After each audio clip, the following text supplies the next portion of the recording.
আমার আগে নিশ্চয়ই তোমরা ফিরনি ট্রাই করেছো, তবে আমি কিন্তু এই ফার্স্টবারই ট্রাই করলাম আর ফার্স্টবারই কিন্তু সাকসেস।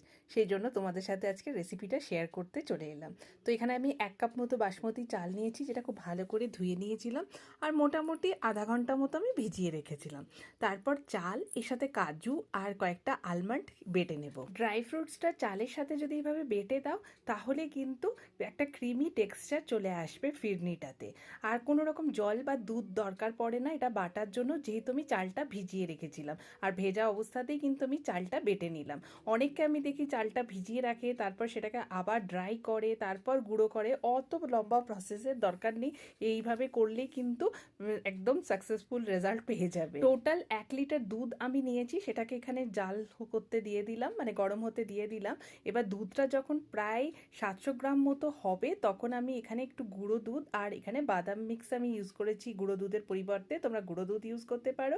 তারপর এখানে চিনি দিয়ে দেব। আর যে চাল বাটা কাজু বাটাটা আমি রেখেছিলাম সেটার সাথে একটু ফ্লেভারের জন্য আমি কাস্টার্ড পাউডার ইউজ করেছিলাম। তারপর সেটাকেও আমি এখানে অ্যাড করে দেব। তারপর এটাকে যখন একদম ঘন হয়ে যাবে তখন নামিয়ে দেবো। মানে টোটাল প্রসেসটা আমার 20 মিনিট মতো লেগেছিল। তারপর ফ্রিজে একটু সেট হতে দিয়েছি। ফ্রিজে না রাখলেও কিন্তু এটা এমনিই সেট হয়ে যাবে, যেভাবে আমি ঘন করে নামিয়েছিলাম তাতে। ব্যাস রেডি হয়ে গেল। তা আশা করি রেসিপিটা তোমাদেরও ভালো লাগবে।